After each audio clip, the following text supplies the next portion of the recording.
Hello students, this is नूतन चौहान। आज इस video में हम क्या करने वाले हैं, क्लास 9th का सिविक्स का chapter what is democracy and why democracy.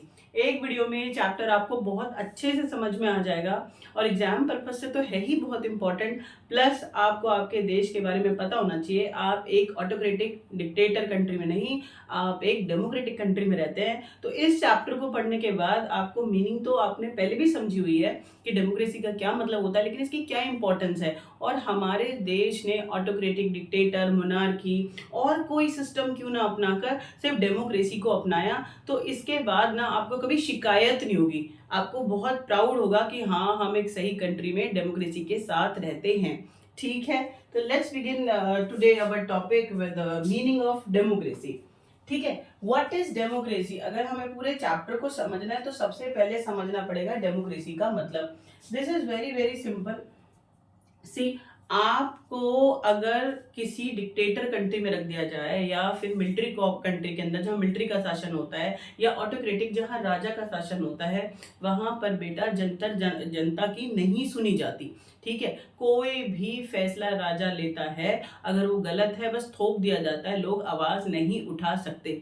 But democracy का मतलब ही होता है डेमो, लोगों का शासन, लोकतंत्र, लोगों का शासन। Democracy means the particular country where leader and government elected by people. एक ऐसा देश जहां पर सरकार और जो लीडर होते हैं उसे वहां की जनता चुने, तो फिर वो कंट्री डेमोक्रेटिक कहलाती है। आज के बाद आप भूलेंगे, बहुत सिंपल डेफिनेशन है। देखो जरा, a form of government which the ruler are elected by people. ऐसी गवर्नमेंट जिसे जनता चुने उसे हम डेमोक्रेटिक गवर्नमेंट कहते हैं। बट ऐसा जरूरी नहीं है। However every elected government is not democratic. Elected government is democratic. ठीक है, कि अगर लोगों ने गवर्नमेंट को चुना तो फिर वो डेमोक्रेटिक गवर्नमेंट है, लेकिन हर चुनी हुई सरकार डेमोक्रेटिक नहीं होती। तो अब मैं आपको एक एक कर कर अलग अलग देशों की स्टोरी बताऊंगी कि वहाँ इलेक्शन होते हैं और इलेक्शन होने के बाद भी वो कंट्रीज डेमोक्रेटिक नहीं है। आई बात समझ में? Hopefully you understand. आपको डेमोक्रेसी का मतलब समझ में आया होगा, कोई दिक्कत वाली बात नहीं है। Major decisions by the elected leaders. ठीक है, ये डेमोक्रेसी का एक और फीचर है कि अगर ये फीचर मिसिंग है तो भले ही वहां उस देश में इलेक्शन हो रहे हैं। ठीक है भाई, जनरली मैंने आपको क्या बोला, आप 6th 7th 8th स्टैंडर्ड से यही पढ़ते आ रहे हो। द पर्टिकुलर गवर्नमेंट और leaders which is elected by people known as democracy. और डेमोक्रेटिक गवर्नमेंट, जिस सरकार को जनता चुने, सहमति दे, वो गवर्नमेंट को हम डेमोक्रेटिक गवर्नमेंट कहते हैं। लेकिन बेटा, अगर सरकार में जिन्हें आपने चुना था, ध्यान से समझना, अगर leader unable to make a decision of people, लोग जिन्हें चुना था, अगर वही डिसीजन नहीं ले पाएंगे तो फिर इलेक्शन का क्या फायदा। ठीक है, कोई और आपने चुना किसी को और डिसीजन किसी और ने लिया। ठीक है, तो फिर ऐसे इलेक्शन को डेमोक्रेटिक नहीं किया कहा जा सकता। और फाइन एग्जाम्पल है पाकिस्तान। ठीक है, अंडर परवेज मुशर्रफ। पहले आप ये स्टोरी समझ लो और उसके बाद आपको अच्छे से समझ में आ जाएगा। In Pakistan, general Pervez Musharraf led the military coup in October 1919। ठीक है, 1999 में ये मिलिट्री में हेड बने। ठीक है, और उसके बाद इन्होंने क्या, he overthrew a democratically elected government and declare himself as a chief executive. जैसे आपके यहाँ पर है ना, एमएलए, एमपी, चीफ मिनिस्टर, प्रधानमंत्री। तो कह रहे हैं कि सबसे पहले जो परवेज मुशर्रफ हैं, ये आप शक्ल याद कर लो, एक हिस्टोरिकल पर्सनालिटी हैं, भले ही गलत वे में हैं, लेकिन इन्हें पाकिस्तान, इंडिया कोई भी नहीं भूलेगा। ठीक है, तो परवेज मुशर्रफ ने सबसे पहले मिलिट्री में हेड बने 1999 में। उसके बाद उन्होंने गवर्नमेंट को बदल दिया। ठीक है, उनको सप्रेस कर दिया, जिन्हें पाकिस्तान में चुना गया था। उसकी जगह पर वो क्या बन गए, चीफ एग्जीक्यूटिव। ठीक है, वो चीफ एग्जीक्यूटिव बन गए। और उनके बाद बेटा उन्होंने क्या करा, एक रेफरेंडम के थ्रू वो क्या बन गए, वो बने प्रेसिडेंट। ठीक है, पाकिस्तान के। लेकिन बेटा, जितने भी पाकिस्तानी मीडिया है, ह्यूमन राइट कमीशन है, अदर कंट्रीज की मीडिया है, सबने क्रिटिसाइज करा कि जो परवेज मुशर्रफ है वो बेटा माल प्रैक्टिस के थ्रू प्रेसिडेंट बने हैं और उन्होंने अपने पावर को बढ़ाया है और पाकिस्तान के कॉन्स्टिट्यूशन को चेंज किया है अपने पावर को बढ़ाने के लिए। इतनी बात समझ में आ गई। अब आप दिमाग में इस बात को भरो कि परवेज मुशर्रफ, ठीक है, make a decision for Pakistani people, ठीक है, but he was not elected by people. वो तो माल प्रैक्टिस, धोखे से, चालाकी से प्रेसिडेंट बना, ठीक है। और those are elected in legislative council, जो पाकिस्तान के इलेक्टेड लीडर थे जिन्हें जनता ने चुना था, वो कानून नहीं बना सकते थे। अब आप सोच के देखो कि पाकिस्तान में या तो उस टाइम पर मिलिट्री का शासन था, मिलिट्री के लोग डिसीजन लेते थे, और परवेज मुशर्रफ ना तो मिलिट्री के लोगों को ना परवेज मुशर्रफ को जनता ने चुना था, लेकिन जिन्हें चुना था वो डिसीजन नहीं ले पा रहे थे। तो do you think Pakistan we called as a democratic country that time period? अभी की बात नहीं कर रही हूँ, जब परवेज मुशर्रफ सत्ता में थे पाकिस्तान में, उस टाइम पर बेटा उन्होंने फ्रॉड से कॉन्स्टिट्यूशन में चेंजेस करे अपने पावर को बढ़ाने के लिए। एक बार प्रेसिडेंट बने, उसके बाद 5 ईयर का एक्सटेंशन ले लिया, 5 साल के लिए और प्रेसिडेंट बन गए, ठीक है। और इसका खुलकर मीडिया में क्रिटिसिज्म हुआ। आया या नहीं आया? बिल्कुल आ जाना चाहिए। तो हमने क्या सीखा? इलेक्शन तो होते थे पाकिस्तान के अंदर, लेकिन अंडर परवेज मुशर्रफ पाकिस्तान को हम एक डेमोक्रेटिक कंट्री बिल्कुल नहीं कह सकते। क्यों? क्योंकि major decision taken by military corps and Pervez Musharraf, both are not elected by Pakistani people, ठीक है। Pakistani people elected representative and they do not have right, they are not able to make a decision for country people. तो जिन्हें चुना वो decision नहीं ले पा रहे, और जिन्हें नहीं चुना वो डिसीजन ले रहे हैं। तो फिर ऐसी कंट्री को हम डेमोक्रेटिक नहीं कह सकते। तो डेमोक्रेटिक कंट्री कौन सी होती है? जहां पर major decisions by elected leader. आपके लिए कानून कौन बनाएगा? आपके चुने हुए नेता, और कोई नहीं बना सकता। समझ में आया? बिल्कुल आ जाना चाहिए, कोई दिक्कत वाली बात नहीं है, सिंपल सा टॉपिक है, ठीक है। अब हम चलते हैं free and fair electoral competition. अब मैं आपको ना 2 कंट्री के एग्जाम्पल बताऊंगी, एक चाइना का और एक मेक्सिको का। दोनों जगह इलेक्शन होते हैं, लेकिन दोनों कंट्रीज को हम डेमोक्रेटिक नहीं कह सकते, क्योंकि डेमोक्रेसी अगर कहना है किसी कंट्री को हमें कि ये कंट्री डेमोक्रेटिक है, तो वहाँ फ्री और फेयर इलेक्शन होने चाहिए। इलेक्शन में हर किसी कैंडिडेट और पॉलिटिकल पार्टी को इलेक्शन में खड़े होने का मौका मिलना चाहिए।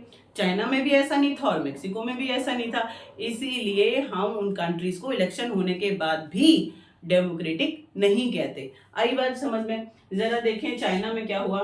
चाइना की पार्लियामेंट को हम क्या कहते हैं? National people Congress. 1 नंबर का क्वेश्चन आता है, बहुत इंपॉर्टेंट है, आपको ये आज याद कर लेना चाहिए। नेशनल पीपल कांग्रेस, ठीक है। हर 5 साल में इलेक्शन होते हैं चाइना में, ये आप याद कर लो 1 नंबर के लिए कि 5 साल में इलेक्शन होते हैं, और वहां की पार्लियामेंट जहां कानून बनते हैं उसको नेशनल पीपल कांग्रेस कहते हैं। कोई दिक्कत वाली बात नहीं है, ठीक है। नेशनल पीपल जो कांग्रेस है पार्लियामेंट चाइना की, वो क्या करती है बेटा? वो प्रेसिडेंट को चुनती है, यहां तक भी ठीक बात है। और उसके बाद पार्लियामेंट में 3000 मेंबर पूरे चाइना से चुने जाते हैं, 3000 रिप्रेजेंटेटिव। हमारे देश में कितने चुने जाते हैं? 543। चलो यहां तक तो मुझे कोई दिक्कत नहीं लग रही कि भाई इलेक्शन भी हो रहा है, पार्लियामेंट भी है, 3000 मेंबर भी चुने जा रहे हैं, तो इसमें नॉन डेमोक्रेटिक कैसे हुआ चाइना? ध्यान से समझो।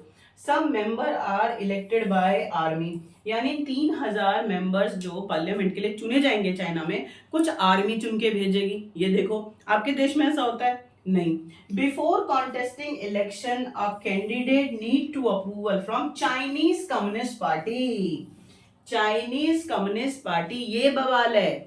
इलेक्शन तो हो रहा है, ठीक है, everyone those want to stand in election, first of all they take a approval from Chinese Communist Party। यानी चाइना तो सिंगल पार्टी सिस्टम है, यानी किसी भी पार्टी को इलेक्शन में खड़ा होना है तो पहले चाइनीज कम्युनिस्ट पार्टी से अप्रूवल लेना पड़ेगा। यानी कि जब भी इलेक्शन होगा, या तो दूसरी पार्टियां उनके साथ कोलेशन बनाकर चाइनीज जो कम्युनिस्ट पार्टी है वो जीतेगी, सिंगल मेजोरिटी से जीते, या सबको मिला के जीते। जीतेगी तो चाइनीज कम्युनिस्ट पार्टी, उसी का दबाव है, उसके अप्रूवल के बिना तो कोई इलेक्शन में भी नहीं खड़ा हो सकता। तो समझ में आया? तो क्या आप ऐसे इलेक्शन को डेमोक्रेटिक कह सकते हैं? ऐसी कंट्री को आप डेमोक्रेटिक कह सकते हैं? बिल्कुल भी नहीं कह सकते। चाइना में इलेक्शन हुए, बट एक ही पार्टी सप्रेस कर रही है, डोमिनेट कर रही है इलेक्शन को, अदर पार्टीज को बराबरी का मौका नहीं है। तो चाइना में फ्री और फेयर इलेक्शन हुए? नहीं हुए। ठीक है, तो China one of a biggest example कि ये एक डेमोक्रेटिक कंट्री नहीं है। और क्यों नहीं है? क्योंकि इसमें एक फीचर मिसिंग है, फ्री और फेयर इलेक्शन। हमें एक और फीचर मिल गया, how we recognise any country is democratic और नॉट। एक कंट्री डेमोक्रेटिक तब होगी जब वहां पर फ्री और फेयर इलेक्शन होंगे, करप्शन से फ्री होंगे और सबको इलेक्शन में खड़े होने का बराबरी का मौका मिलेगा। आया? बिल्कुल आ जाना चाहिए, कोई दिक्कत वाली बात नहीं है। Now let's talk about other country example. क्या नाम है? मेक्सिको। सी, मेक्सिको में जो कंट्री है ये, इसके अंदर 6 साल में इलेक्शन होते हैं। चलो यहाँ तक तो कोई दिक्कत नहीं, होते हैं तो होते हैं, बहुत बढ़िया बात है। ठीक है, तो इलेक्शन होते हैं तो ये एक डेमोक्रेटिक कंट्री होनी चाहिए? जी नहीं, ये एक डेमोक्रेटिक कंट्री नहीं है मेक्सिको। 1930 में ये आजाद हुई, पेपर में 1 नंबर में आ जाता है। ये भी आपको याद करना है कि मेक्सिको 1930 में आजाद हुआ और वहां से इलेक्शन इसमें हो रहे हैं, हर 6 साल में यहाँ पर इलेक्शन होते हैं। बट अंटिल 2000 तक, 1930 में आजाद हुआ और 2000 तक लगातार एक ही पार्टी जीत रही है। अरे ऐसे कैसे? इतने पावरफुल है, इतना जनता के लिए काम कर रहे थे? जी नहीं, they use dirty tricks to win election. क्या पार्टी का नाम है प्लीज? Institutional revolutionary party. अभी याद करेंगे, institutional revolutionary party. This party continuously win election in Mexico.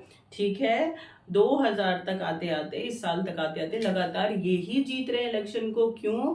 Because this party use dirty tricks to win election. Election को शाम दान दंड भेद लगाकर बस जीतना है। तो फिर आप जब इलेक्शन में वो डर्टी ट्रिक्स लगाकर, पैसा लगाकर और लोगों को डराकर वोट ले रहे हैं, तो फिर ऐसे इलेक्शन तो हुआ। क्या आप ऐसे इलेक्शन को डेमोक्रेटिक कहेंगे? मेक्सिको एक डेमोक्रेटिक कंट्री है? बिल्कुल भी नहीं है। आई बात समझ में? जरा देखो, शॉर्ट फॉर्म में PRI याद कर लेना और फुल फॉर्म में इंस्टीट्यूशनल रेवोल्यूशनरी पार्टी। उल्टा रीड करना है, इंस्टीट्यूशनल रेवोल्यूशनरी पार्टी। चलो, क्या वो डर्टी ट्रिक्स यूज करते थे? PRI force to government employ in Mexico attend PRI meetings. यानी जब PRI मीटिंग लेगी तो जो गवर्नमेंट एम्प्लॉयज है उनको मीटिंग को अटेंड करना पड़ेगा। ठीक है, मीटिंग अटेंड करने से क्या होगा? वो एम्प्लॉयज को इन्फ्लुएंस करते हैं कि बस आपको गवर्नमेंट, जो PRI पार्टी, इसी को वोट देना है। ठीक है, government teacher force to parents vote to PRI। Government teachers force to parents vote for PRI। जो गवर्नमेंट टीचर्स हैं मेक्सिको में, वो पेरेंट्स को क्या करते थे? इन्फ्लुएंस करते थे, फोर्स करते थे कि भाई आपको सिर्फ PRI पार्टी को ही वोट देना है। इतनी बात आपको समझ में आ गई। And media ignore other opposition parties activities. यानी भाई मीडिया अगर प्रचार चल रहा है तो सारी पॉलिटिकल पार्टीज का कैंपेनिंग को दिखाएगी ना कि भाई हर पार्टी क्या कर रही है। लेकिन मीडिया भी किसके कंट्रोल में थी? PRI पार्टी के, और सिर्फ PRI पार्टी को ही दिखाती थी। ठीक है, और अदर पार्टीज को इग्नोर करती थी। ये कितना गलत है। Plus PRI party use lot of money to win election. बहुत ज्यादा पैसा इस्तेमाल करती थी। और हद देखो बेटे कि during the election, when election conduct in Mexico, that time period, at the last moment they shift polling booth. क्या होता है पोलिंग बूथ? जहां पर लोग वोट डालने के लिए जाते हैं, कास्ट देयर वोट, वोटर्स। तो अगर PRI पार्टी को लग रहा है किसी पर्टिकुलर कॉन्स्टिट्यूएंसी के अंदर, पर्टिकुलर इलेक्शन एरिया में वो हार रहे हैं, तो पोलिंग बूथ को ही शिफ्ट कर देते हैं। लो, आई बात समझ में? गलत या सही? तो these all are dirty tricks apply by PRI party in Mexico. That's why we strongly said that कि हम, जो मेक्सिको है, इलेक्शन के होने के बाद भी एक डेमोक्रेटिक कंट्री नहीं है। आई बात समझ में? बहुत सिंपल सा है। जरा देखो कौन सी डर्टी ट्रिक्स हैं। एक बार, जो टीचर्स हैं, गवर्नमेंट टीचर, वो क्या कर रहे हैं? फोर्स कर रहे हैं पेरेंट्स को, ठीक है, कि भैया PRI पार्टी को दो। गवर्नमेंट जो एम्प्लॉयज हैं वो PRI पार्टी की मीटिंग्स अटेंड कर रहे हैं। पोलिंग बूथ को शिफ्ट किया जा रहा है और जो मीडिया है वो इग्नोर कर रहा है। किस चीज को? अदर पार्टीज को नहीं बिल्कुल भी दिखा रहे हैं टेलीविजन के अंदर, सिर्फ किसकी बड़ाई करते हैं? PRI पार्टी की। तो लोग भी मजबूर हैं कि भैया यही पार्टी बढ़िया होगी, है ना। तो सब कुछ होने के बाद भी लोग चुपचाप उन्हीं को वोट दे रहे हैं और लगातार वही जीत रहे हैं। ठीक है, तो अब आप अपने मन से बात करो और बताओ मुझे कि क्या मेक्सिको एक डेमोक्रेटिक कंट्री है? नहीं है, नहीं है। कितने साल में वहां पे इलेक्शन होता है? 6 साल में कब आज़ाद हुई? 1930। ये छोटी छोटी सी चीज़ें आप याद रखेंगे कि अगर 1 नंबर में आए तो आप कवर कर लें। ठीक है, कोई दिक्कत वाली बात नहीं है। तो हमने सीख लिया कि अगर एक डेमोक्रेटिक कंट्री है तो उसमें क्या होना चाहिए? फ्री और फेयर इलेक्शन, करप्शन नहीं होना चाहिए। इलेक्शन में सभी को बराबरी का मौका मिलना चाहिए। ये बहुत इंपॉर्टेंट है। 1 person 1 vote and 1 value. See if you live in a democratic country और वहां पर इलेक्शन होते हैं, लेकिन अगर हर किसी को वोटिंग राइट ना दिया जाए, हर एडल्ट को, मेल को दे रहे हैं, फीमेल को नहीं दे रहे, मुस्लिम को दे रहे हैं, हिंदू को नहीं दे रहे हैं, तो फिर वो क्या कंट्री डेमोक्रेटिक होगी? नहीं। ठीक है, for a democratic country this is a necessary factor after 18 year above. जैसे हमारी कंट्री के अंदर एडल्ट, सब कंट्रियां क्राइटेरिया सेट कर लेते हैं 19 साल, 20 साल, 21 साल, तो हर एडल्ट को, ठीक है, वोटिंग राइट होना चाहिए। Universal adult franchise, everyone have right to vote and every vote have equal value.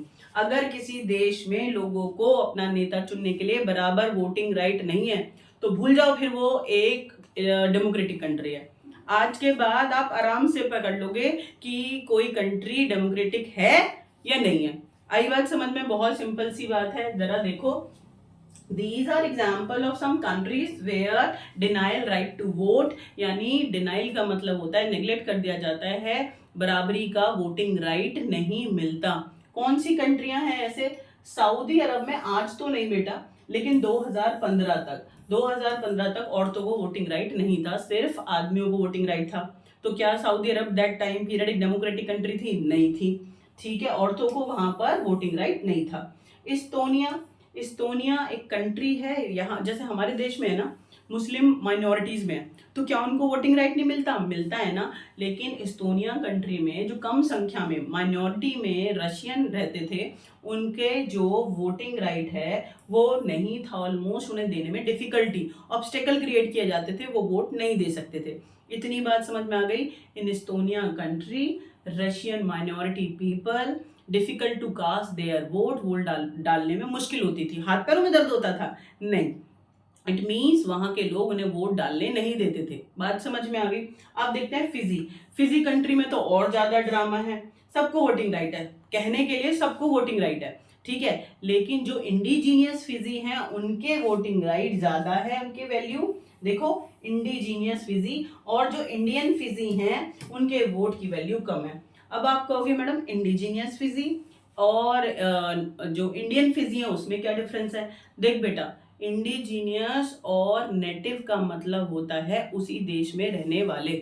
जैसे आप, आपके फादर, ग्रैंडफादर, ग्रैंड ग्रैंडफादर, आपके जनरेशन इसी कंट्री में रहे ना, कल्चर पास ऑन हो रहा है ना, तो इसको हम कहते हैं इंडिजीनियस। ठीक है, तो आप इस कंट्री के लिए इंडिजीनियस है, लेकिन दूसरी कंट्री के लिए आप इंडिजीनियस नहीं है, आप फॉरेनर बन जाएंगे। ठीक है, सिटीजनशिप ले लो अमेरिका में जाके, फिर भी आप, या इंग्लैंड में जाके ले लो, ठीक है, लेकिन आप कभी भी वहां के मूल निवासी नहीं बन पाएंगे। बात समझ में आ गई? ठीक है, तो ध्यान से इस बात को समझो। फिजी कंट्री में जो इंडियन रहते थे, जो इंडिजीनियस थे, वही रहने वाले थे, उनके वोट की वैल्यू ज्यादा, और जो भारत से जाके वहां सेटल हुए हैं उनके वोट की वैल्यू कम। अब बताओ क्या फिजी एक डेमोक्रेटिक कंट्री है? बिल्कुल भी नहीं है। तो these are example of those country where election conduct, election तो होता है बट वोटिंग राइट बराबर नहीं है, चाहे वो सऊदी अरब है, चाहे इस्तोनिया है, चाहे फिजी है। ठीक है, तो एक हमें और फीचर मिल गया, how we recognise any country as democratic और नॉट। एक कंट्री डेमोक्रेटिक कैसे है, आपको कैसे पता चलेगा? अगर किसी कंट्री में हर एडल्ट को, ठीक है, चाहे वो किसी भी जेंडर का है, जाति का है, धर्म का है, कास्ट का है, उसको वोटिंग राइट है, तो फिर और उसके वोट की वैल्यू बराबर है, चाहे प्रधानमंत्री वोट देने जा रहा है, चाहे रिक्शा पुलर देने जा रहा है, और हर किसी के वोट की वैल्यू बराबर है, तो फिर समझ लेना कि वो कंट्री डेमोक्रेटिक है। आया या नहीं आया? बिल्कुल आ गया होगा, कोई दिक्कत वाली बात नहीं है। Rule of the law and the respect of right. पता है कभी कभी क्या होता है कि कोई कंट्री, यहाँ पे हम जिम्बाब्वे का मतलब समझेंगे इस स्टोरी से।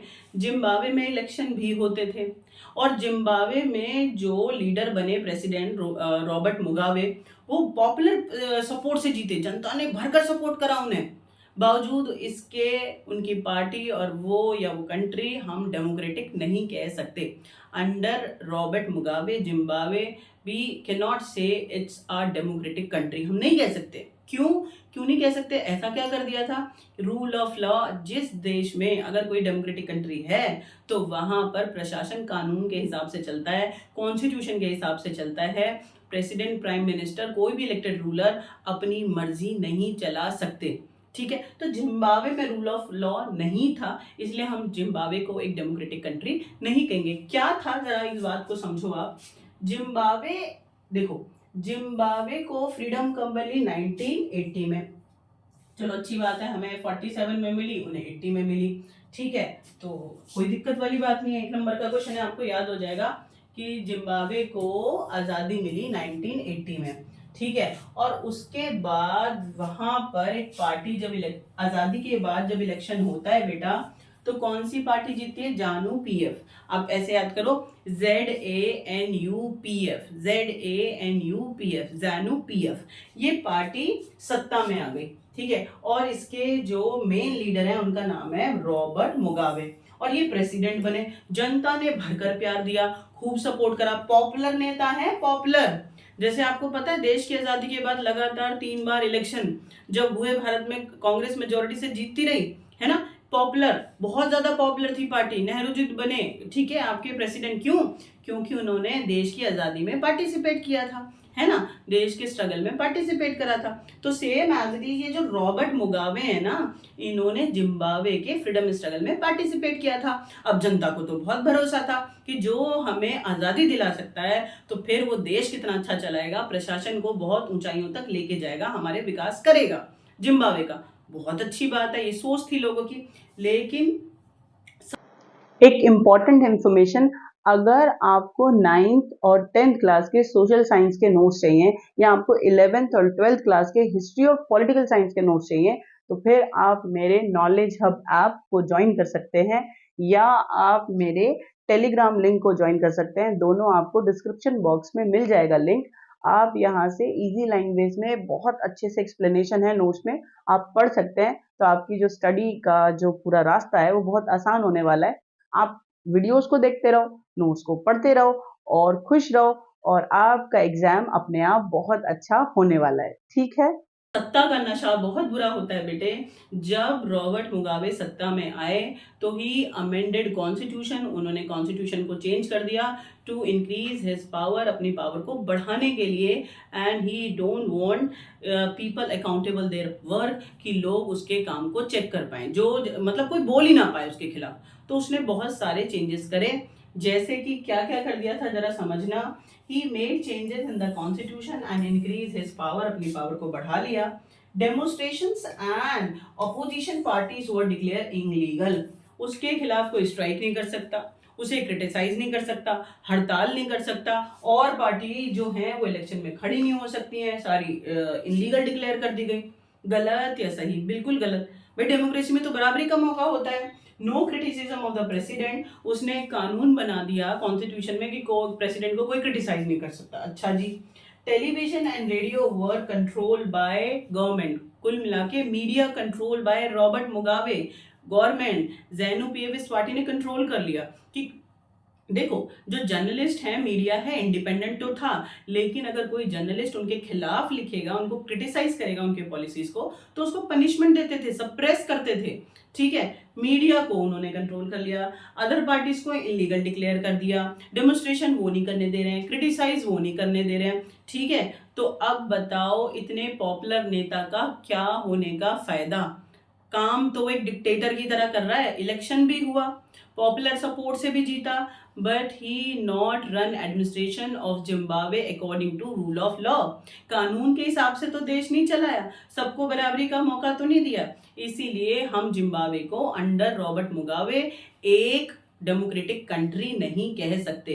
तो हमें एक और चीज मिल गई कि रूल ऑफ लॉ होना चाहिए, और जो चुने हुए नेता हैं, एमएलए हैं, एमपी हैं, प्रेसिडेंट हैं, प्राइम मिनिस्टर हैं, मोनार्क, ठीक है, पावर लिमिटेड बाय कॉन्स्टिट्यूशन, कि कॉन्स्टिट्यूशन को चुने हुए जो नेता हैं, मोनार्क हैं आपके देश के, उनकी पावर को लिमिट कर देना चाहिए। अनलिमिटेड पावर में तो पागल हो जाएंगे, किसी के पास भी ज्यादा पावर आ जाए, आपको छूट दे दी जाए, आपको जो करना है, तो फिर देखो आप पढ़ेंगे थोड़ी, आप फोन लेके और इंस्टा पे और अपने फेसबुक पे लगे रहेंगे। तो आपके ऊपर आपके मम्मी पापा कंट्रोल रखते हैं ना, आपके टीचर्स कंट्रोल रखते हैं ना, तो बहुत ज्यादा जरूरी है, लिमिटेशन होनी चाहिए, ठीक है, फ्रीडम के अंदर। तो होपफुली यू अंडरस्टैंड हमने अभी क्या करा, इसको पहले रिकॉल करो। हमने समझा डेमोक्रेसी का मतलब, कि डेमोक्रेसी का मतलब क्या होता है, the particular country where government and government representative elected by people. जिस देश के अंदर गवर्नमेंट को और गवर्नमेंट के जो लीडर्स हैं, जो देश को चलाने वाले हैं, उसको जो जनता चुनती है, ठीक है, तो हम उसे डेमोक्रेटिक कहते हैं। लेकिन हर जगह इलेक्शन हो, और जरूरी तो नहीं है कि क्या कहते हैं वो देश डेमोक्रेटिक हो।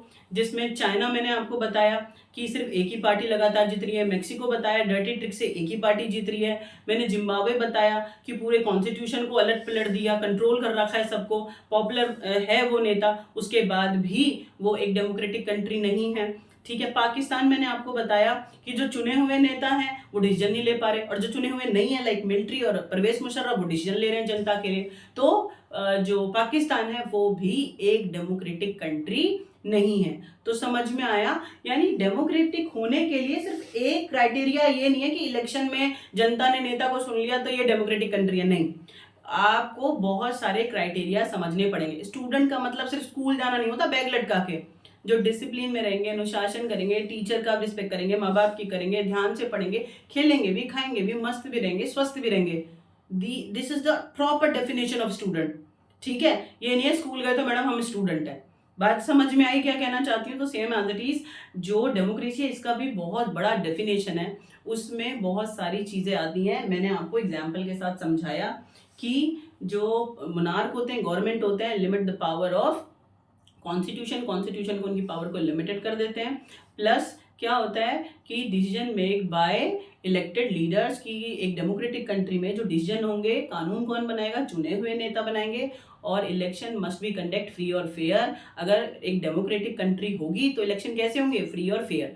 तो अगर ये सारे फीचर हैं तब तो डेमोक्रेटिक कंट्री है, नहीं तो नहीं है। आया या नहीं आया? बिल्कुल आ जाना चाहिए, कोई दिक्कत वाली बात नहीं है। आगे चलते हैं, क्या लिखा हुआ है, फीचर्स ऑफ डेमोक्रेसी। अभी अभी जो मैंने स्टोरी समझाई है ना, उसके साथ ये सारे फीचर थे। अब हम एक बार और रिकॉल कर लेते हैं। 5 नंबर का क्वेश्चन है, बहुत इंपॉर्टेंट है, पेपर में आता है कि फीचर क्या क्या है डेमोक्रेसी के। गवर्नमेंट इलेक्टेड बाय पीपल, ये तो सबको पता है कि अगर एक डेमोक्रेटिक कंट्री है तो गवर्नमेंट और नेता कौन चुनेगा, बाबूजी कौन चुनेगा, पीपल, जनता चुनेगी, ठीक है। आपको भी मौका मिलेगा, सब्र करो 18 साल के बाद। डिसीजंस बाय इलेक्टेड लीडर्स, यानी अगर एक डेमोक्रेटिक कंट्री है तो कानून कौन बनाएगा, डिसीजन कौन लेगा, आप लोगे नहीं, चुने हुए नेता, इलेक्टेड लीडर्स। ये याद रखना। चॉइस इन इलेक्शन, इलेक्शन में चॉइस होनी चाहिए, चाइना की तरह नहीं है एक ही पार्टी जीतेगी, चाइनीज कम्युनिस्ट पार्टी उसने पूरे इलेक्शन को कंट्रोल करके रखा हुआ है, नहीं, जो वोटर्स हैं उन्हें चॉइस मिलनी चाहिए, मल्टीपल पार्टीज इलेक्शन में खड़े हो, ठीक है, और जिन्हें जनता पसंद करे उसे वो सत्ता में लेकर आ जाए। तो चॉइस होनी चाहिए इलेक्शन में, इक्वल राइट टू वोट, ठीक है। अगर एक डेमोक्रेटिक कंट्री है तो एक बड़ा फीचर क्या है, equal right to vote, every adult right to vote and every vote have equal value, हर किसी के वोट की वैल्यू बराबर होनी चाहिए। आगे चलते हैं, government to be limited by constitution, ठीक है, constitution limit the power of government elected leaders. ये नहीं है कि एमएलए एमपी जो चाहे अपनी मर्जी से कर दें, कि रात में जो आया दिन में जाके वो उन्होंने कानून बना दिया, नहीं, ठीक है, उनकी पावर भी लिमिटेड होनी चाहिए, ठीक है, ताकि वो डर के जनता के हिसाब से काम करें। प्रोवाइड सिटीजन्स राइट्स, यानी अगर एक डेमोक्रेटिक कंट्री है और जनता के लिए है, जनता का शासन है, तो constitution provide right to citizen. जैसे हमारे पास फंडामेंटल राइट्स हैं, इसकी वजह से क्या होगा, लोग उन राइट्स को यूज करके डेवलपमेंट करेंगे, आगे बढ़ेंगे, कोई किसी को सप्रेस नहीं कर पाएगा। तो प्लीज होप यू अंडरस्टैंड, आज के बाद आप बिल्कुल नहीं भूलेंगे कि ये सारे फीचर हैं डेमोक्रेसी के। अगर कोई डेमोक्रेटिक कंट्री है तो वहां ये सारे फीचर होंगे। भूलेंगे आप इस बात को? है कोई दिक्कत यहां तक? बिल्कुल नहीं होनी चाहिए। आगे चलते हैं। आर्ग्यूमेंट अगेंस्ट डेमोक्रेसी, और इसके बाद पढ़ाऊंगी मैं आपको argument in favour of democracy. बार बार मैं आपको ये चीज कहती हूँ, मुझे बहुत पसंद है ये बात, यूनिवर्सल ट्रुथ, ठीक है, कि हर चीज का नेगेटिव और पॉजिटिव पॉइंट होता है।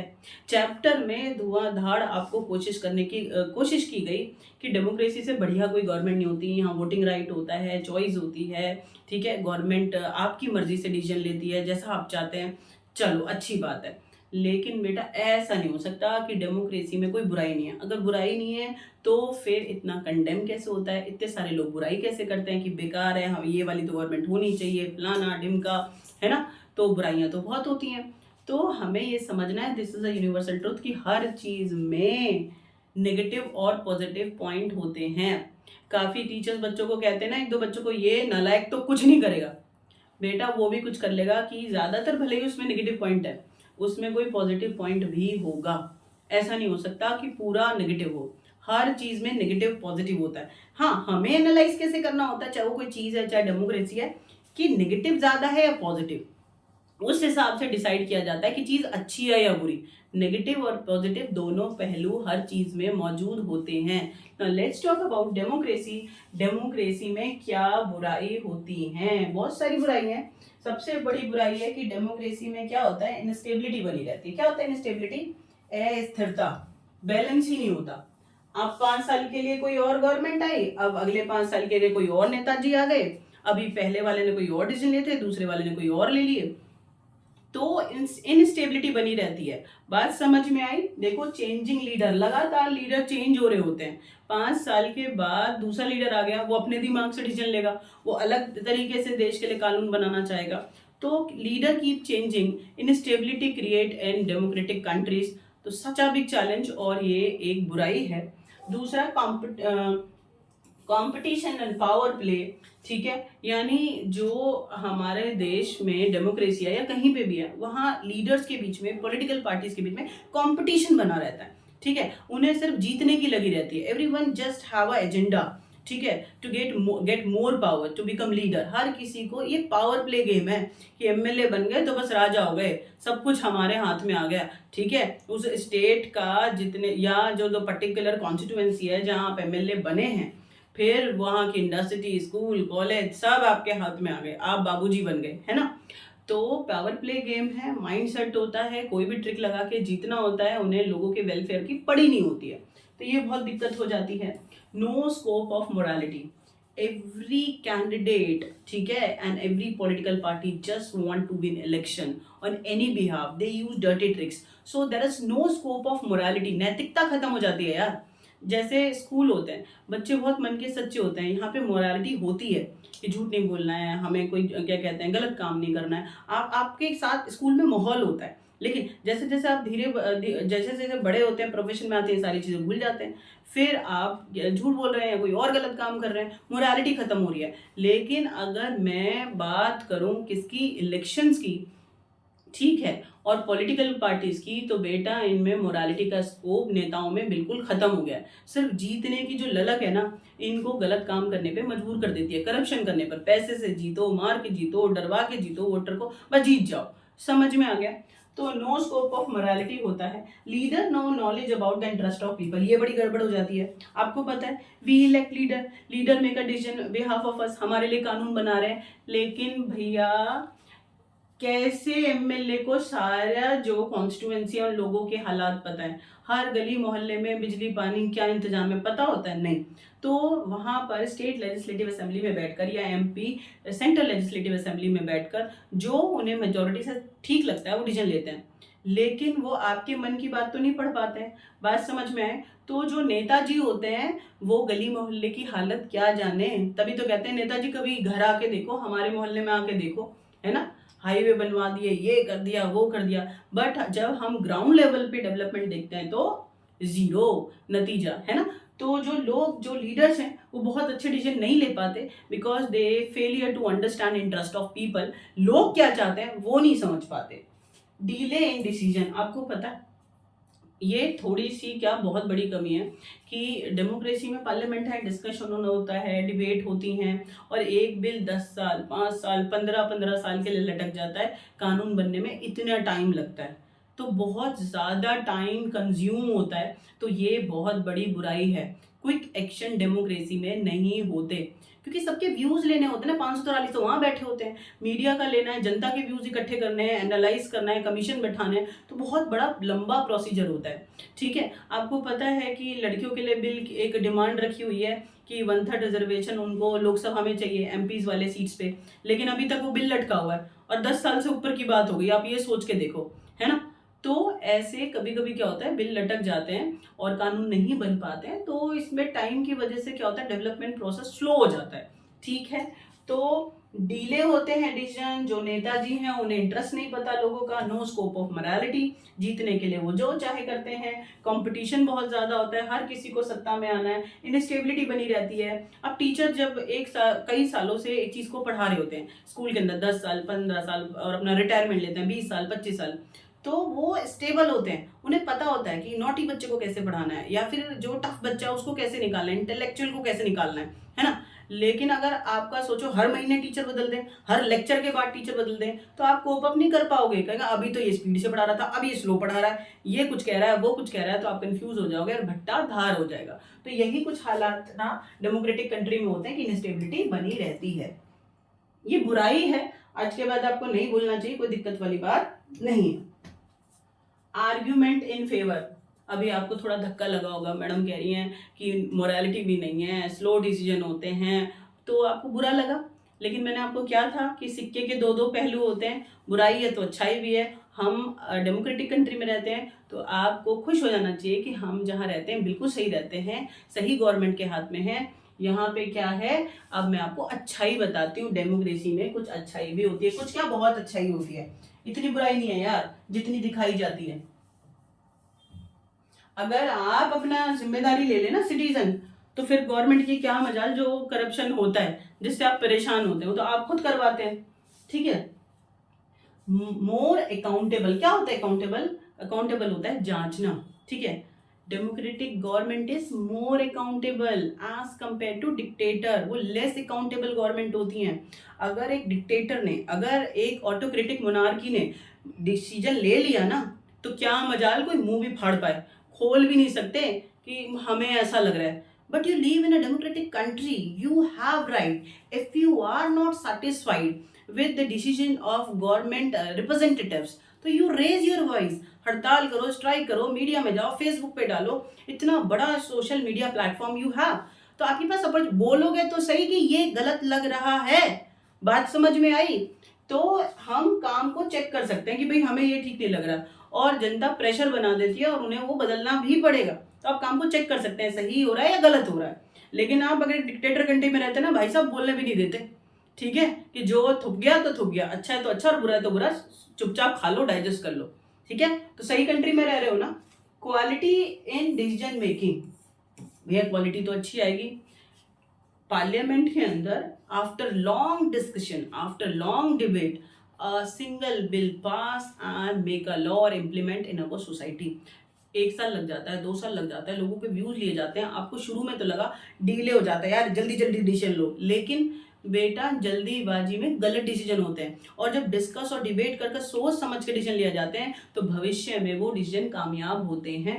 ठीक है, आपके मम्मी पापा आपके प्रोफेशनल लाइफ को जब चूज करेंगे, जब आप कॉलेज जाएंगे, ठीक है, तो एकदम से डिसाइड करेंगे या सोच समझ के 50 लोगों से सलाह लेंगे, आप सोचेंगे आपका क्या इंटरेस्ट है, जब जाके आप एक कॉलेज चुनेंगे।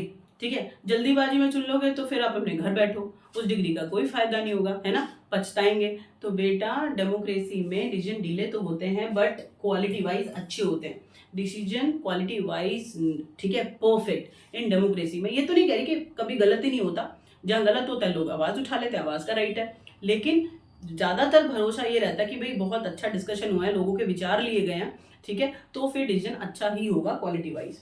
अ method to deal with the difference and conflicts, Hindu, मुसलमान, सिख, ईसाई, minority, majority, upper caste, lower caste, poor, rich, drama तो होगा, डाइवर्सिटी तो है जोग्राफिकली, इकोनॉमिकली और सोशली। जब इतना ज़्यादा अंतर है, इतना ज़्यादा कल्चर्स में, तो फिर कन्फ्लिक्ट तो होंगे तय है। बट डेमोक्रेसी पावर, डेमोक्रेसी ठीक है, has power to reduce this conflict. मैं ये तो नहीं कह रही, क्योंकि आप कहेंगे मैडम हमारे देश में तो बहुत दंगे फसाद हो जाते हैं, रोज हो जाते हैं क्या? नहीं, मैं ये नहीं कह रही बिल्कुल खत्म हो जाएंगे, लेकिन डेमोक्रेसी में इतनी ताकत होती है कि वो इन्हें रिड्यूस कर सकती है। बात समझ में आ गई? आप कहोगे कैसे, डंडा लेके, हाँ कुछ गिफ्ट्स देके? नहीं बेटे, कॉन्स्टिट्यूशन में क्या लिखा है? We all are equal, we all have equal opportunity to join any profession, we have right to express our view. हर तरीके का राइट तो मिला हुआ है। अगर कोई आपको सप्रेस करे, कोई आपको कानून ठीक ना मिले, तो फिर you raise your voice in front of supreme court, तो फिर गवर्नमेंट एक्शन में आ जाती है। वो कानून बदला जाए आपके लिए, किसी भी तरीके से आपको प्रोटेक्शन में लाएंगे, लाएंगे या नहीं लाएंगे? बिल्कुल लाएंगे। तो that's why I strongly said that जब भी कोई झगड़ा फसाद होगा तो डेमोक्रेसी में एटलीस्ट एक समझ बनी रहती है, रिप्रेजेंटेटिव होते हैं, डिस्कस करते हैं, डिबेट करते हैं, उसका हल निकालते हैं। ये नहीं है जनता को मरने के लिए छोड़ देते हैं। बहुत सारी ऐसी कंट्री होती हैं जहां मेजोरिटी माइनॉरिटी को दबा के सप्रेस करके रखती है, बोलने भी नहीं देती है। ठीक है, आई फील सो गुड कि हम ऐसी कंट्री में रहते हैं कि मेजोरिटी माइनॉरिटी आराम से रह रहे हैं। कन्फ्लिक्ट्स होते हैं, छोटी छोटी बातों पे क्लैश तो रहेगा व्यू में, जब व्यू लोगों के अलग अलग होते हैं, फिर भी शांति बनी रहती है। आया या नहीं आया? बिल्कुल आ जाना चाहिए, कोई दिक्कत वाली बात नहीं है। Enhance the dignity of citizen, आपकी इज्जत बनी रहती है। आप किसी भी class, community, gender, religion, colour, कहीं कुछ भी है, आपकी जो डिग्निटी है वो बराबर है। कॉन्स्टिट्यूशन ठीक है, try to enhance your dignity, आपकी जो इज्जत है उसको बना के रखते हैं। ठीक है, तो इज्जत कोई थैलियों में नहीं मिलती है। यानी सबको जब ये कह दिया you all are equal, you all have equal opportunity, अपनी मेहनत से आप आगे बढ़ जाओ इन फंडामेंटल राइट्स को यूज करके, तो फिर बेटा आपकी डिग्निटी कहीं घटी? ठीक है, लाइक शेड्यूल कास्ट है, शेड्यूल ट्राइब है, from long time period they exploit from upper caste, ये बात आपको माननी पड़ेगी। ठीक है, लेकिन आज उनको प्रोटेक्शन दे दिया ना, क्यों? क्योंकि उन्हें भी बराबरी का मौका चाहिए, है ना। तो हमारे कॉन्स्टिट्यूशन में जो भी डिप्राइड महसूस करते हैं, सप्रेस, चाहे वो माइनॉरिटी हैं, शेड्यूल कास्ट हैं, शेड्यूल ट्राइब्स हैं, वुमेन हैं, ठीक है, from long time period across the world, even in our country, ठीक है, द सप्रेस। तो हमारे देश में अच्छी बात क्या है कि जो भी सप्रेस हो रहे हैं उनके लिए कानून बनाए जाते हैं, उनको प्रोटेक्ट करते हैं, उनको भी आगे बढ़ाया जाता है। आया या नहीं आया? बिल्कुल आ गया होगा कि democracy enhance the dignity of people. पूरा ध्यान रखती है कि भैया किसी को नुकसान ना हो, कोई हर्ट ना हो। Allow to correct its own mistake, ये वाला मेरा फेवरेट है डेमोक्रेसी का, मुझे बहुत बहुत बहुत अच्छा लगता है। सी कि अगर कोई गलती हो जाए, जैसे जनरली आपके घर में कोई गलती हो जाए, आपको थप्पड़ लगा दिया, पेरेंट्स ने डांट दिया, वो उसको रिकरेक्ट करना थोड़ा सा ना मुश्किल हो जाता है। ठीक है, उस एपिसोड को दोबारा से ठीक करना आपकी लाइफ में, अगर कोई बहुत बड़ी गलती आपने कर दी है, लेकिन we have a huge opportunity in parliament if elected representative make any law or decision, ठीक है, for country people and of course for their development. Unfortunately people are not satisfied with that decision. अगर लोग उस decision से satisfied नहीं हैं तो फिर दोबारा डिस्कशन होगा, डिबेट होगा और उस कानून को बदला जा सकता है, रिकरेक्ट किया जा सकता है। ये नहीं है कि भैया कानून बना दिया अब देखी जाएगी जो इसका होगा, हम इसको नहीं बदलेंगे। नहीं, अगर कोई कानून सोसाइटी के लिए अनफिट है तो उसको बदलना पड़ेगा। तो हमारे पार्लियामेंट के अंदर क्या है, रिकरेक्ट होने का, कोई गलती हो गई है, कोई कानून अच्छा नहीं बना है तो उसको चेंज करा जा सकता है। तो अकाउंटेबल जांच सकते हैं आप लीडर के काम को, क्वालिटी अच्छी होती है डिसीजन की, क्योंकि डिस्कशन और डिबेट के बाद बनते हैं सोच समझकर, और अगर जो कन्फ्लिक्ट्स होते हैं लोगों के बीच में उसको रिड्यूस किया जा सकता है, घटाया जा सकता है, और लोगों की जो डिग्निटी है उसको मेंटेन किया जाता है, और अगर कोई गलती हो रही है कानून बनाने में तो उसको ठीक किया जा सकता है। तो these all are feature of democracy. अब लग रहा है अच्छा, अब लग रहा है थोड़ा सा कि हाँ डेमोक्रेसी में बहुत ज्यादा अच्छाई है, तो ये भी बहुत अच्छा क्वेश्चन है, 5-3 नंबर के लिए बनता है, आपको करना है इसको। आज का हमारा लास्ट टॉपिक और चैप्टर हम क्लोज कर देंगे, और होपफुली जितने भी टॉपिक मैंने आपको कराए वो आपको समझ में आए होंगे with the help of country example, कि कोई कंट्री कैसे डेमोक्रेटिक होती है या नहीं होती है। ठीक है, अभी हम कर रहे हैं broad meaning of democracy. Meaning तो हमने पढ़ लिया था कि जिस कंट्री में भैया लोग अपने नेता को चुनते हैं वो मैडम क्या होती है, डेमोक्रेसी कंट्री होती है। लेकिन इसका broad meaning in modern time period, most common form of democracy. बहुत सारी कंट्री डेमोक्रेसी ना, 100 से भी ज़्यादा अक्रॉस दी वर्ल्ड, 100 से भी ज़्यादा कंट्रियां डेमोक्रेटिक हैं। अब सोचो डेमोक्रेसी में कितनी ताकत है, कितने सारे फीचर हैं कि बहुत ज़्यादा कंट्रियां उससे अट्रैक्ट होती हैं।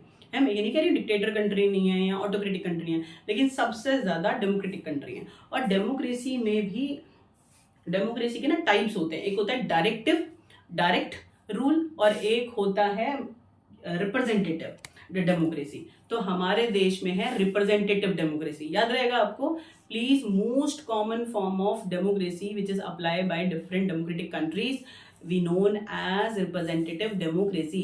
हमारे देश में भी रिप्रेजेंटेटिव डेमोक्रेसी है, डायरेक्ट डेमोक्रेसी नहीं है। देखो डायरेक्ट डेमोक्रेसी में हुआ कि जनता डायरेक्ट रूल करेगी, ठीक है, आप डायरेक्ट रूल करते हैं, 18 साल के बाद वोट देने के बाद आप खुद जाके कुर्सी पे बैठेंगे, खुद पार्लियामेंट में कानून बनाएंगे, नहीं, डायरेक्ट डेमोक्रेसी नहीं है। हमारे देश में है रिप्रेजेंटेटिव डेमोक्रेसी। एक नंबर में अलग से भी आता है most common form of democracy, जो ज्यादातर डेमोक्रेटिक कंट्रियां एक्सेप्ट करती हैं, ठीक है, वो है रिप्रेजेंटेटिव डेमोक्रेसी। हमें याद रखना है most common form of democracy क्या है, रिप्रेजेंटेटिव डेमोक्रेसी। क्या होता है रिप्रेजेंटेटिव डेमोक्रेसी, ठीक है, when people of a country elect their rulers, ठीक है, and rulers leaders make a decision behalf of people। चुना लोगों ने कंट्री के, लेकिन कानून किसने बनाया, नेताओं ने, बिहाफ ऑफ पीपल। ठीक है, कि लोग कहते हैं हम तो नींद में हैं, हम काम पे जा रहे हैं, हम अपने बच्चे पाल रहे हैं, हम खेतों में, इंडस्ट्री में, हमने आपको चुन लिया, हमारे बिहाफ पे आप डिसीजन ले लेना। इसे कहते हैं रिप्रेजेंटेटिव। आपका रिप्रेजेंटेटिव, आपका काम कोई और करेगा। ठीक है, बात समझ में आ गई आपको कि हमारे देश में कैसी डेमोक्रेसी है, रिप्रेजेंटेटिव डेमोक्रेसी। बात समझ में आ गई। साथ में याद रखना क्यों जरूरत है, आप ही पार्लियामेंट चले जाते, आप ही कानून बनाते, आप इंजीनियर बनेंगे, आप डॉक्टर बनेंगे, आप आईएएस बनने वाले हैं, तो समझदार तो हो ही जाएंगे 18 के बाद, तो बैठ जाओ पार्लियामेंट में जाके। बेटा अब मैं आपको रीजन बताऊंगी कि why we need representative democracy, direct democracy नहीं है। क्यों नहीं है, जरा सुनना, क्यों हमें रिप्रेजेंटेटिव डेमोक्रेसी की जरूरत है। In modern democracies like in our country we have a huge population, it's not possible, ठीक है, all the population sit together somewhere। आपके देश में एक जगह बता दो जहां पर इतनी बड़ी आबादी को इकट्ठा बैठाया जा सकता है। बैठाया जा सकता है क्या, नहीं बैठा सकते। स्टेडियम में कितने भर लेते हैं, 10,000, 20,000, 15,000, ठीक है, लाख, 2 लाख, 2 करोड़, 4 करोड़, 50 करोड़, 100 करोड़ से ऊपर की आबादी वाला देश, ठीक है, सबको इकट्ठा बैठा लोगे डिसीजन के लिए, नहीं कर सकते। चलो मान लेते हैं इफ इट इज पॉसिबल कि all people sit together but all do not have proper skill and knowledge to make a decision. भाई रिक्शा पुलर भी वोट देता है, उसकी भी उतनी रिस्पेक्ट है जेंटली, लेकिन अगर पार्लियामेंट में बैठा दे तो नॉलेज नहीं है, पढ़ा लिखा नहीं है, स्किल नहीं है, कोई ट्रेनिंग नहीं है, तो क्या देश के टेररिज्म जैसे मुद्दे, एग्रीकल्चर, हेल्थ, एजुकेशन, ऐसे मुद्दों पर वो डिसीजन ले पाएगा, नहीं। बात समझ आएगी। That is why we need representative democracy, कि हमारे बिहाफ पर कोई और डिसीजन ले। आया या नहीं आया, बिल्कुल आ जाना चाहिए, कोई दिक्कत वाली बात नहीं है। जरा देखो, modern democracy involves such a large number of people, it is physically impossible for to sit together and take a collective decision। सबको इकट्ठा नहीं बैठा सकते, ठीक है, मद्रास, गुजरात, हरियाणा, 28 राज्य है, यूनियन टेरिटरीज, पागल हो जाएंगे, कहाँ बैठाएंगे। चलो मान लेते हैं even if they could, the citizen does not have time and desire on a skill or take to part all the decision। मान लेते हैं भारत में कोई ऐसी जगह ढूंढ भी ली गई कि सारी आबादी को इकट्ठा बैठा देंगे, ठीक है, कि सब डिसीजन ले ले, but all do not have time, ठीक है, सबके पास एक जैसा टाइम होगा, 9 बजे मीटिंग रख दीजिए, फलाना जगह सारे लोग आ जाना, मद्रास, गुजरात, हरियाणा के लोग, ठीक है, कि वहां पे डिसीजन लेंगे। नौकरी पे जाना है, किसी को घर संभालना है, किसी को कुछ करना है, ठीक है, तो all do not have time, all do not have skill, सबके पास उतनी कुशलता नहीं होती है और सबका अपना इंटरेस्ट नहीं होगा, कोई जाना चाहेगा कोई नहीं। तो that's why we need representative democracy. आया या नहीं आया, बिल्कुल आ गया होगा, चैप्टर क्लोज हो गया। आज के बाद आप डेमोक्रेसी नहीं भूलने वाले, उसके फीचर नहीं भूलने वाले। जिम्बाब्वे है, चाइना है, मेक्सिको है, पाकिस्तान है, ये क्यों डेमोक्रेटिक कंट्री नहीं है वो आप नहीं भूलने वाले, ठीक है। तो नेक्स्ट वीडियो में हम नेक्स्ट चैप्टर पढ़ेंगे। तब तक के लिए आप बहुत खुश रहो, बहुत पढ़ते रहो और व्यस्त भी बहुत ज़्यादा रहो, ठीक है।